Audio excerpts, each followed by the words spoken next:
ఆంధ్రప్రదేశ్ రాజధాని అమరావతి పునర్నిర్మాణ పనులను ప్రారంభించేందుకు భారత ప్రధాని నరేంద్ర మోదీ గారు ఆంధ్రప్రదేశ్కి ఆయన వచ్చినటువంటి రోజే ఆంధ్రప్రదేశ్లో 2 చోట్ల అగ్ని ప్రమాదం జరిగింది. వెంకటాయపాలెంలో ఒక చోట అగ్ని ప్రమాదం జరిగి పైపులు దగ్ధం అయితే, గన్నవరం ఎయిర్పోర్ట్లో అందులోనూ ప్రధాని గారి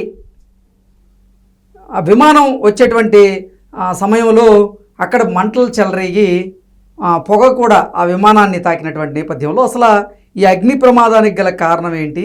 ఈ అగ్ని ప్రమాదం యాదృచ్ఛికమా లేదంటే ఇది పక్కా ప్లాన్డా అనేది మనం ఓవరాల్గా విశ్లేషణ చేసుకుందాం. ప్రస్తుతం మనతో పాటున్నారు ప్రముఖ రాజకీయ విశ్లేషకులు, ప్రముఖ సీనియర్ జర్నలిస్ట్ సిఎస్ రావు గారు. సార్తో మాట్లాడదాం. సార్ నమస్తే. సార్ నమస్తే. భారత ప్రధాని నరేంద్ర మోదీ గారు అమరావతికి వచ్చిన రోజే 2 చోట్ల అగ్ని ప్రమాదం జరిగింది. వెంకటాయపాలెంలో ఒక చోట అగ్ని ప్రమాదం జరిగింది, అలాగే గన్నవరం ఎయిర్పోర్ట్కి దగ్గరలో ఒక చోట అగ్ని ప్రమాదం జరిగింది. ఈ అగ్ని ప్రమాదం యాదృచ్ఛికమా లేదంటే ఇది పక్కా ప్రణాళిక ప్రకారంగా జరిగినటువంటి ప్రమాదంగా చూడొచ్చా? అసలు ఈ అగ్ని ప్రమాదానికి కారణం ఏంటంటే ఏం చెప్తారు? సో భారత ప్రధానమంత్రి నరేంద్ర మోడీ గారు ఆంధ్రప్రదేశ్ వచ్చారు. ఎలాంటి సమయంలో వచ్చారు, ఎలాంటి సందర్భంలో వచ్చారు? ఇరు దేశాల మధ్య ఉద్రిక్తమైనటువంటి వాతావరణం పాకిస్తాన్ భారత్ మధ్య. అలాంటి పరిస్థితుల్లో హై అలర్ట్ ప్రకటించారు. దేశం మొత్తం హై అలర్ట్లో ఉంది. పైగా అమరావతిలో భిక్షగాల రూపంలో ఉగ్రవాదులు ఉన్నారు అనేటువంటి ఒక సమాచారాన్ని ఇంటెలిజెన్స్ వాళ్ళు అందజేశారు, కేంద్ర ఇంటెలిజెన్స్. అలాగే ఎలక్ట్రీషియన్స్ రూపంలో కొంతమంది ఉన్నారు అనేది కూడా సమాచారం అందజేశారు.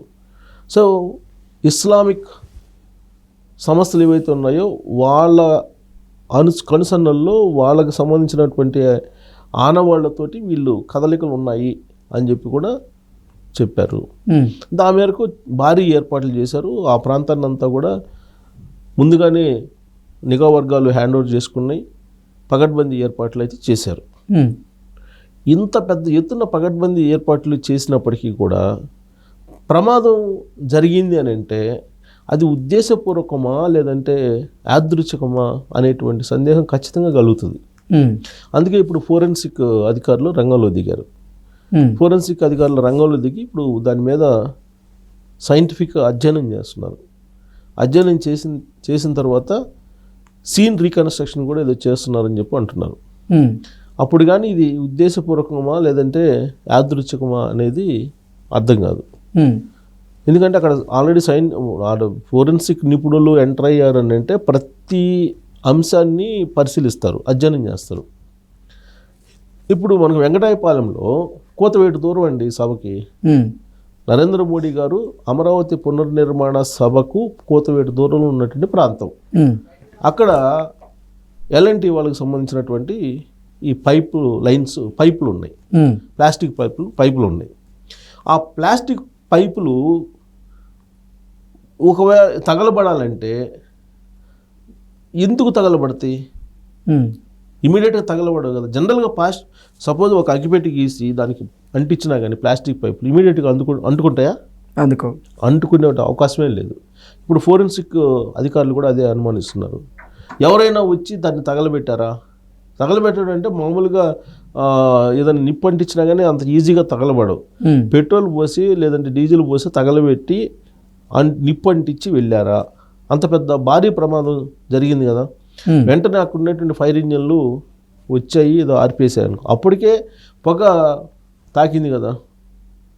భారీ అగ్ని ప్రమాదం కదా. దాదాపుగా 3 కోట్ల రూపాయలు నష్టం అని చెప్తున్నారు. మొత్తం ఇంకొక పైప్ లైన్ కూడా పక్కన ఉందంట. అది మొత్తం తగలబెడితే 10 కోట్ల రూపాయలు విలువైనటువంటి సామాను కాలిపోయింది ఎల్ఎన్టీ వాళ్ళకి అని చెప్తున్నారు. ఎల్ఎన్టీ వాళ్ళకి ఏమో నష్టం లేదు, ఎందుకంటే వాళ్ళకి అలా ఇన్సూరెన్స్ ఉంటుంది కాబట్టి ఇది పోతే ఇంకోటి కొనుక్కుంటారు. అసలు అంత పెద్ద ఎత్తున ప్రమాదం, అది కూడా నరేంద్ర మోడీ గారు అమరావతిలో లాంచి అయిన సందర్భంగా అమరావతిలో ఉన్నటువంటి సమయంలో జరగడం అనేది ఖచ్చితంగా దీన్ని సీరియస్గా తీసుకుంటారు. కేంద్ర ప్రభుత్వం కూడా తీసుకుంటారు, కేంద్ర నిఘా వర్గాలు తీసుకుంటాయి, కేంద్ర దర్యాప్తు సంస్థలు కూడా తీసుకుంటాయి. ఇప్పుడు ఉగ్రదాడి జరిగింది పెహల్గాంలో. ఏ రోజు జరిగింది? అమెరికా ఉపాధ్యక్షుడు జేడీ వాన్స్ వచ్చిన రోజు జరిగింది.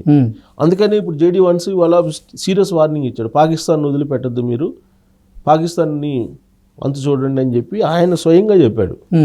భారతదేశానికి మీరు వదిలిపెట్టదు ఎట్టి పరిస్థితులని.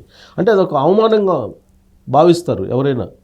ఇప్పుడు సౌదీలో కూడా ఏమైంది, సౌదీ వెళ్ళాడు అదే రోజు ఎవరు, ప్రధానమంత్రి నరేంద్ర మోడీ గారు వెళ్తే సౌదీ ఇప్పుడు ఈ ఇన్సిడెంట్ తెలుసుకొని ఇమీడియట్గా వచ్చేసారు. సౌదీ వాళ్ళు దాన్ని అవమానంగా ఫీల్ అవుతున్నారు ఆ ఉగ్రదాడిని. ఇప్పుడు ఎందుకు సౌదీకి నరేంద్ర మోడీ గారు వస్తే అక్కడ ఉగ్రవాద దాడి చేశారని అంటే మేము ఎందుకు సహాయం చేయాలి మీకు పాకిస్తాన్కి అని చెప్పి వాళ్ళు ఇప్పుడు క్వశ్చన్ చేస్తున్నారు. సౌదీ దగ్గరికి వెళ్ళి వీళ్ళు అడిగితే, పాకిస్తాన్ వాళ్ళు అడిగితే సపోర్ట్ చేయమని చెప్పి. సో ఇప్పుడు కూడా అమరావతికి నరేంద్ర మోడీ గారు వచ్చారు. ఆయన వచ్చినటువంటి సందర్భంగా జరిగినటువంటి ఫైర్ యాక్సిడెంట్ కదా ఇది నరేంద్ర మోడీ గారికి ప్రధానమంత్రి నరేంద్ర మోడీ గారి కన్నా కూడా ప్రధానమంత్రి, ప్రస్తుతం ఆయన ప్రధానమంత్రిగా ఉన్నారు కాబట్టి ప్రధానమంత్రి నరేంద్ర మోడీ గారు అంటాం.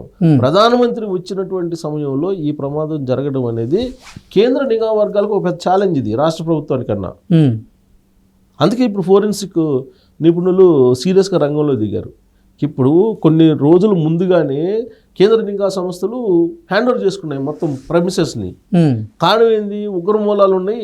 ఇప్పుడు దేశంలో హై అలర్ట్ ప్రకటించేసి హైదరాబాద్కి కానీ, అమరావతికి కానీ, లేదంటే ఢిల్లీకి కానీ, ముంబైకి కానీ ఇలా రకరకాల ప్రాంతాల్లో హై అలర్ట్ ప్రకటించేసి ఉగ్రవాదుల కదలికలు ఏమైనా ఉన్నాయేమో చూడండి అని చెప్పేసి చేస్తే ముమ్మరంగా తనిఖీలు జరుగుతున్నటువంటి క్రమంలో టెన్షన్ వాతావరణంలో ఆయన ప్రోగ్రాం పెట్టుకున్నారు. అలాంటి సమయంలో నీకు ఈ ప్రమాదాలు జరగడం ఏంటి, ఎందుకు జరుగుతాయి? జరిగే అవకాశం ఉంది. పోనీ మామూలుగా జరుగుతుంటాయి ఫైర్ యాక్సిడెంట్, ఎలా అనుకోకుండా జరుగుతుంటాయి. విధానం ఇప్పుడు అక్కడ ఉండేటువంటి ముళ్ళ పొదలు తగలబడ్డాయి అంటే అర్థం ఉంది, ఏదో ఎవరో ఒకరు సిగరెట్ తాగి వేసుంటారనో లేకపోతే ఇంకోటో అనుకుంటారు. పైపులు తగలబట్టం ఏంటి, ఆ పైపులు చుట్టుపక్కల ఎక్కడ కూడా గడ్డి లేదు తగలబట్టడానికి. పోనీ చుట్టూ గడ్డి ఉంటే ఆ గడ్డి నుంచి ఈ పైపులు తగలబడ్డాయి అనుకోవచ్చు. చుట్టూరు క్లీన్గా చేశారు వాళ్ళు, ఆ ఎల్ఎన్టీ వాళ్ళు క్లీన్గా చేసి దాన్ని అక్కడ భద్రపరిచారు. ఆ ఎట్ట తగలబడతాయి? సో అంటే ప్రమాదవశాత్తు జరిగినటువంటి ఘటన కాదు, అది పక్కా ప్రణాళిక ప్రకారం జరిగినటువంటి ఘటన అంటారా? పక్కా ప్రణాళిక ప్రకారం జరిగింది అనడానికి ఇప్పుడు ఫోరెన్సిక్ అధికారులు కూడా అదే ఆలోచిస్తున్నారు. ఎందుకంటే చుట్టూరు ఏం లేవు ఫైర్ కావడానికి, ఎవరొకరు తగలబెట్టకపోతే అది కావు. సో అందుకే ఇప్పుడు ఎవరన్నా పెట్రోల్ తెచ్చిన ఆనవాళ్ళు ఉన్నాయో వీటన్నిటి మీద వాళ్ళు ఎంక్వైరీ చేస్తున్నారు. ఫోరెన్సిక్ దిగింది.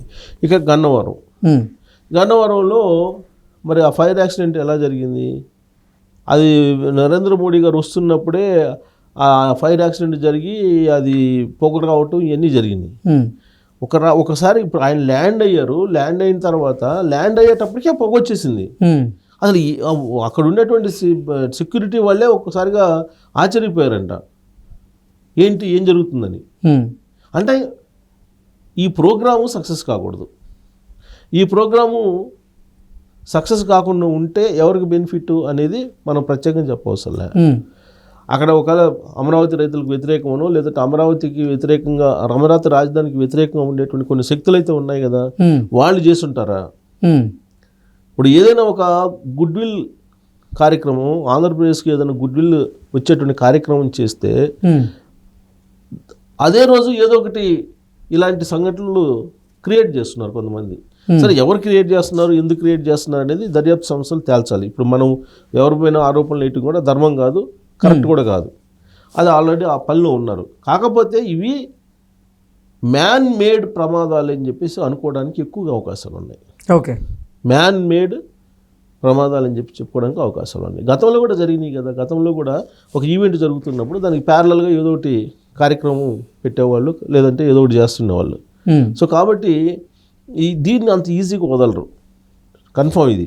ఎందుకంటే నరేంద్ర మోడీ గారు, ప్రధానమంత్రి నరేంద్ర మోడీ గారికి జరిగినటువంటి అవమానం ఇది. ఒక ప్రధానమంత్రి, దేశ ప్రధానమంత్రికి జరిగినట్టు అవమానం. దేశ ప్రధానమంత్రి వచ్చినటువంటి సమయంలో ఇలాంటి జరగటం అని అంటే ఇది చాలా సీరియస్గా తీసుకుంటుంది. దానికి సంబంధించిన బాధ్యులను కూడా త్వరలోనే శిక్షించేటువంటి అవకాశం ఉంది.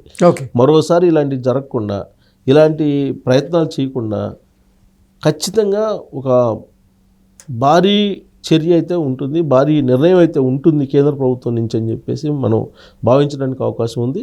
ఫోరెన్సిక్ నిపుణులు రంగంలో దిగారు కాబట్టి అణువణువు ప్రతి అంశాన్ని పరిశీలిస్తారు, ఫైనల్ చేస్తారు. ఇది మానవ తప్పిదమా లేదంటే ప్రకృతి చేసినటువంటి ప్రమాదం అని. సో మానవ రూపంలో జరిగినటువంటి ప్రమాదం అయితే మాత్రం చాలా సీరియస్గా ఉంటుందని చెప్పి మనం అనుకోవచ్చు. Okay sir, thank you sir.